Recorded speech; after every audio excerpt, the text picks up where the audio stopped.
So I like to say that I'm in the business of happiness, because what I do is I really help these amazing solopreneurs to renew their passion for their business by helping them to unpack what's really been sabotaging their success. When it comes to, I dive deep into the finance, the marketing, the sales, operations, the product development process, and their mindset to really understand what has really been the damaging effects, and then how can we then strategically pivot and intentionally plan to be successful in the future, in the near future, with their business.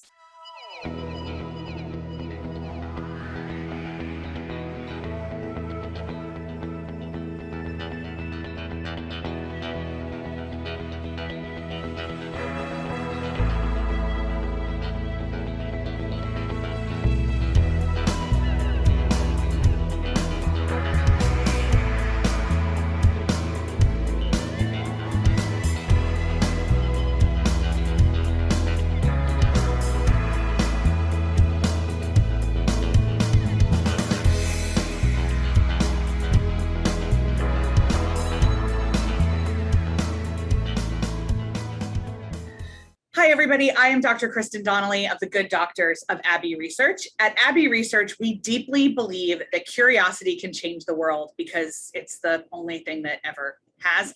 Because we change ourselves through stories and relationships, not through shaming or statistics. We can change behaviors that way, but behaviors are temporary, motivations are eternal. And so as we try to cultivate curiosity and empathy in ourselves and those around us, this series is in service of that. It's called Welcome to My World, and I get the opportunity to chat to fascinating folks who are different than me, which is literally every human person, from around the world about something in their lives that if we knew more about it, we'd have a fuller human experience. Because none of us know how to human. We're all figuring it out as we go along. And so let's figure it out together a little bit better. And today's guest is no exception to that mission statement. I am joined by Vanessa Zamy, who is a business expert, keynote speaker, and the best-selling author of Finish, The Solopreneur's Guide to Getting Stuff Done. She's dedicated to helping full-time employees transition to entrepreneurship, which, man, what a time to be in that business. So many people we're hearing from who can't imagine going back to the office in these times. She started her business while employed in 2019 and was able to peacefully and calmly. That makes me think of gracefully and grandly from, I think that was League of Their Own, was able to peacefully and calmly leave her six-figure day job in early 2021 and has never looked back. Good. And we're going to talk all about that. She's got a consulting company, and her motto is to keep it simple, then keep it moving. She's been featured in Fast Company, NPR Marketplace, and on the 2021 Women to Watch list by the Women in Business Club. Her background includes a management, science, and engineering degree from Stanford and strategic leadership roles at Fortune 500 companies. I have so many questions. Vanessa, thank you so much for joining me. Thank you for having me. Oh my gosh. Okay, so before anything else, I would love to talk about what was the impetus, the final, no, I'm doing this on my own. What was the breaking point to going out solo? Yeah, the breaking point was essentially, and the breaking point is, it's very much like a non-climactic moment, which is why I say peacefully and calmly. It was very much like, I looked around, I was doing heading back to the laptop for the day job, head back to, my laptop for my actual business, helping people grow their business. And I found that there was a pattern of me returning to the work laptop, just kind of like, oh, I guess I could. Okay. And after a couple of that, it was kind of time for me to sit back and say, I think it's time for me to go. Yeah. And then I sat with that for 24 hours and was like, I'm gonna set up time with my boss and be like, okay, it's time for me to go. And yeah, I've always been a person also in my day job to when I get bored, you don't want me bored as an employee. So when I get bored, I would be like, okay, what's something new I could do? So I would look for some other things. But this time around, it was very much like, I'm just going to focus on helping people grow their business so they can really achieve that time and financial freedom that they're meant to have. So that's really what happened. Yeah.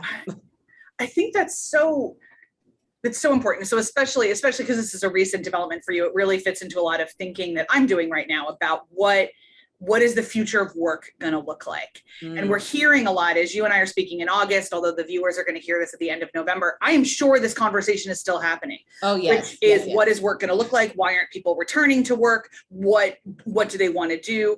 All of those kind of things. And so I find this utterly delightful in a certain way as a case study, because it was just listening to your spirit. It was just listening to your inner self that went, this isn't the thing anymore. Let's do something new. Yeah. And I think a lot of people are imagining it has to be this massive like crisis of identity to finally strike out on your own. And so often it's actually not. It's just that moment of like, no, I don't want to be a bored employee. I don't want to be burned out. I want to show up giving my best, and giving my best is going to be to this other thing, not to this thing. Exactly. And it's in that moment. And I think a lot of people, it's like, I went into my boss's office and I got the cake and I said I quit and then I left and woo woo.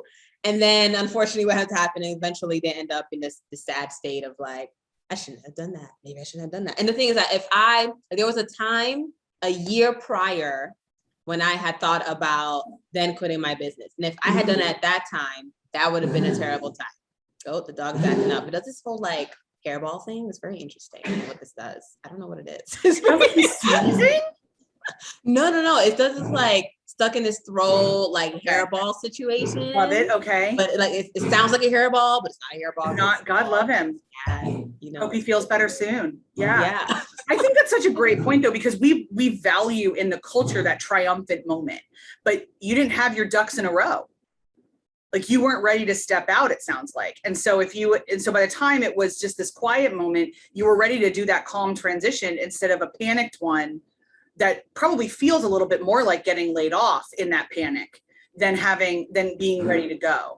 Yes. Because essentially a year ago, I was in this like dark time state, or a year from that day that I actually quit. I was in this dark, I was like, man, like my boss is awful and OMG and HR and oh my gosh. And like, I need to quit. And I remember I was like I was in Oakland, California, staring into my closet and like, it was just like runny eyes and tears right before the morning commute. It was a whole situation. And in that moment, I remember saying, I'm going to quit in like 2 weeks and and if I had done it then, it wouldn't have been a good move. First of all, I would have like defined my life by someone else who doesn't deserve to be centered around my life. But then also at the same time, it just wouldn't have felt like a good moment. It just wouldn't have been as calm or peaceful. And essentially every action after that would have been some sort of, justification or some sort of like, oh man, like it's all because of this person. Like it was not a good place to be when you're deciding to quit and make a mental shift and physical shift in your life. So I love that so much that like when you quit when you quit because of drama, it's giving more mental real estate to the drama. Yes. And when you quit on your own, which then, I mean, anyone who's run a business or a team or your own life, any mental real estate you're giving to something that isn't the priority is an energy suck. It is. And so it takes away from the very crucial beginning couple years of a business. It does. Yeah. It does. Yeah. So, and it's a great thing I decided not to give into that. I almost did, but I was like, you know what? No, we're not going to do that. We're going to think logically, rationally, and get into strategic minds, get into that side of the brain and make the critical decision. So I stayed for another year, was able to get my promotion, switch teams, got a better boss, all that jazz. And then, went through the whole work from home process. And then eventually it was just like, and now it's time to go. Now it's time. Yeah, I love that. That's such a good reframe of what this process could look like for people. Because I think a lot of us make decisions out of trauma we don't even realize is trauma. And we think the decision is going to alleviate the trauma, and instead it's perpetuating it. So I absolutely love that. So my next question though, just switching gears just slightly, is that solopreneur is a really big word. It's a big umbrella term. So who in that solopreneur umbrella, who do you work with? Like I hate the phrase ideal client. I hate that phrase, but like, who do you find yourself gravitating towards the most? Yes, I say most important audience. Like everyone is important, but there's a most important. And so the most important people, essentially people I work with tend to be like called like change makers. Okay. So it's essentially the solopreneur is not just the people who are just looking to make money on the side, or people who are just looking to cover their mortgage, or people who are just looking to, just get by Right. in replacement of their day job. But it's actually people looking to make a change in their community, in their state, in their country, in the world. And so, like, for example, one of my clients is helping 1 million women become debt free by the year 2030. That's a project that she's working on. We're helping her with that. Another client I have is like looking to help young girls feel more beautiful within their skin through her natural, products that she has for skincare. And another client of mine is essentially looking to, just inspire her children on how to, and it's like, not just like a pretty big thing, but inspire her children on, you could do corporate, but also look, mommy did corporate for 15 years and also mommy is also doing this business thing as well too.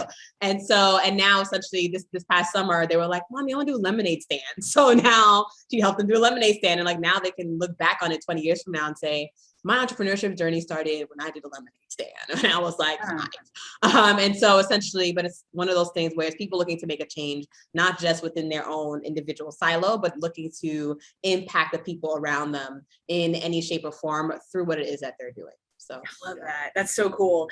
And kind of, now that you've been doing this full time for a little while, what are some common mental blocks that those kind of folks have about starting their own business? Yes, it's funny you mentioned that. I just spoke with like a new client yesterday, and she was bringing up all the mental blocks. Like, girl, I've seen this for the past 3 years.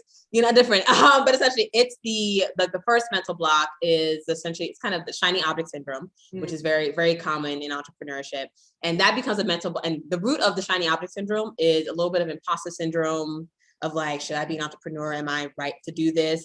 And part of that is fed through, people's lack of support system. So they'll have, they'll tell their friends and family, and their friends and family like, most people fail in entrepreneurship.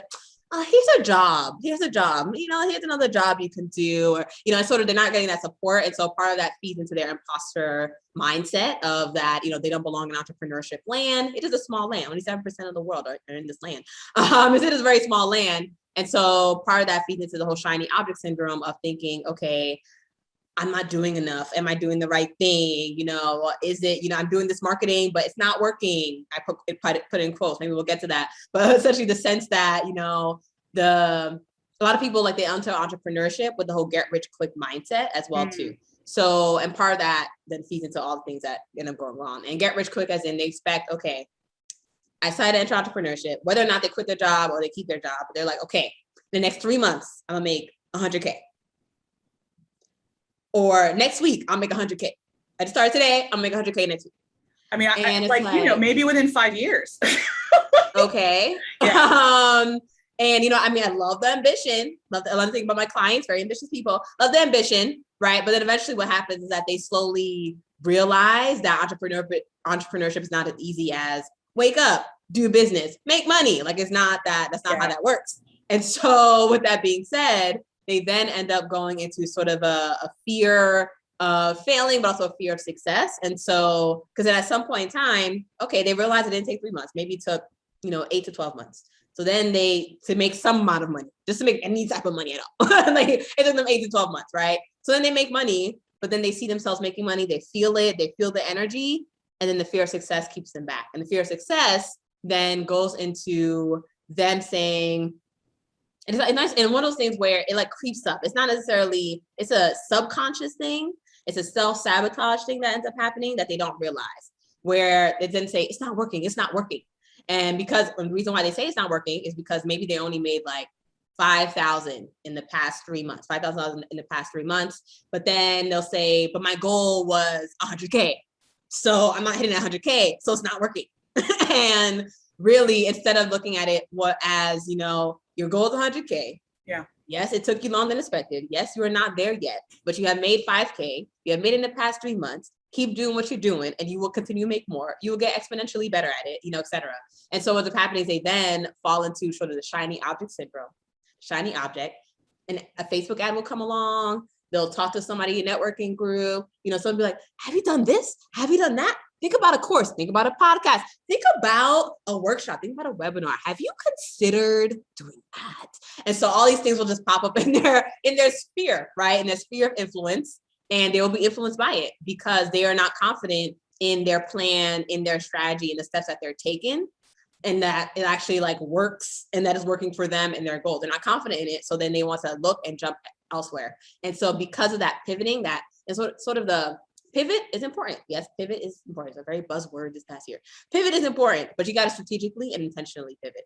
Don't just sit there and, oh, it's not working. Let me do something completely different. I'm just overhaul the entire business and do something completely different. It's not working. Like, no, that's not how that works. It's really looking at, I like to tell people sort of I have a traffic light system, but a green, red, yellow light. So it's like, what is working? Because there is always something that's working.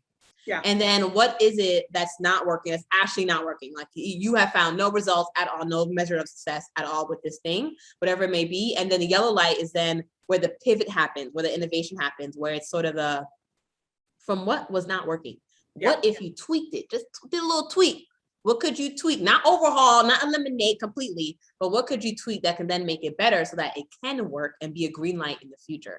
And so it's just looking at just measuring and resetting and strategically and intentionally versus just focusing just on the emotions. Because emotions, entrepreneurship is an emotional roller coaster. It will get you if you let it, okay? Yeah. It will suck you in the black hole and you'll be like, oh my God, what am I doing? I'm failing, oh my gosh. And then you'll just end up back to, and unfortunately what happens a lot with these amazing solopreneurs, these corporate professionals, they were brave enough to take that step into entrepreneurship, just so brave. And you're like, oh my God, yes. But then what happens is they get frustrated and discouraged by how unsuccessful they've been in their business. Because they're like, oh, I made it this far in my corporate career. Like I'm a VP now, director now. I got this. I can do a business. And they realize that doing a business with your own budget and by yourself is different from doing it with a team of 50 people and millions of dollars already at your disposal. And so then they end up frustrated, discouraged, and they end up quitting on the business. Yeah. They quit on the business. And that ends up, and for me, that's what is a dagger to my heart, because essentially, usually, well, my clients at least, right, the people who are taking that brave step, like one step into entrepreneurship, keeping the cubicle, is because they felt there's something in their life that just wasn't fulfilling with their career. They're like, okay, I made it to this point in career. There's still something missing. And then they essentially start a business to tie back to their sort of realm of, happiness, their realm of just passion and something that actually helps them and wake up on Monday and enjoy Mondays, right? Yeah. And so that's what this business means to them. And so when they quit on that, it means that they return back to sort of this sense of misery. So I like to say that I'm in the business of happiness, because what I do is I really help these amazing solopreneurs to renew their passion for their business by helping them to unpack what's really been sabotaging their success. When it comes to, I dive deep into the finance, the marketing, the sales, operations, the product development process, and their mindset to really understand what has really been the damaging effects. And then how can we then strategically pivot and intentionally plan to be successful in the future, in the near future, with their business. I love that. So as you were talking, so many things came to mind. But one of the questions I have is, so let's say somebody's a little bit in your situation where they've got this thing that's a side hustle, again, a thing I hate, but they've got a side business and they want to make it the main one. What kind of ducks in a row do you recommend they have before they take that leap? Yes. And the thing is that, there's not necessarily like a magic number. It's really just like the number that people feel for them. And what I tell my clients is really, I tell them, if you can get like, effectively, take a step back here. If you're doing this business as a side business and you're doing it before work, after work, or on the weekends, and a lot of my clients are also parents of young kids. And so they're mothers of young kids, and they also have a demanding day job, and they also have the business, right? And so chances are you're doing the business with less than maybe 20 hours a week. And so if with less than 20 hours a week, you manage to get to a point where you're replacing like more than at least 50% of your current income, at least 50% of your current take-home income with your business, then you might be financially ready to essentially take that step out. Because now think about what you can do with more hours, but also with being more efficient and focused. That's a whole nother story. But with that being said, we might get into that, I don't know, but that's a whole nother story. But essentially, with that being said, I tell people, okay, there's that number aspect of it where it's, okay, when are you making at least half of your income per month with your business, and that you can replace it? There's that. But then it's really just that emotional, like logic, not emotional, but the logical exit plan that I tell other people too, because sometimes it's sort of it's a different thing. Like one of my clients is a digital marketing consultant, or she was essentially growing that side of her business, and while working in the health field. And there's a point in time where her business, and she was getting all these people coming in, all these clients, like all these referrals were just coming in for her business. And so there's a point in time where it's like, okay, you can say no to these clients and turn that money away, or if we can figure out how to make the time and energy space to bring those in. And part of that means saying goodbye to the day job, right? Or essentially for her, we decided the first phase of that, when that happened for her, we decided to then get her someone, and I helped her do a whole onboarding process, hiring a new team member, getting them all settled, right? So then they flowed, but then more people started coming, right? So then at some point, I make that decision to say, okay, it is time, you are ready, and say goodbye to the business, right? And so for her, that is how that process happened. For other of my clients, it's one of those things where it's because also it's a mindset shift as well too. It's a mindset shift. Even when your employee to employer mindset shift, that actually has to happen for my clients in order to make that leap and shift. It has to happen for all of us. And so, and that's another key point that has to be worked through as well. And that takes time. It takes different amounts of space for people. Some people it takes like a month. They're already like, I already know employee's not for me. Other people are like, but my day job is not so bad. Like I can make it work. And I'm like, but do you want to make it work? Do you want to work 80 hours a week? Or do you just want to work on like 20 hours a week and like spend more time with your family, etc.? And so it's essentially a lot of those thoughts that end up happening. But in summary, the shift essentially happens either financially, where it's like you're making more than 50% of your income, or logically, when you are confident in the strategy that you have, you're confident in the steps that you are taking, and that you're confident that your business will be what it can be and what you want it to be in the near future. Then you are ready to make that leap. Love it.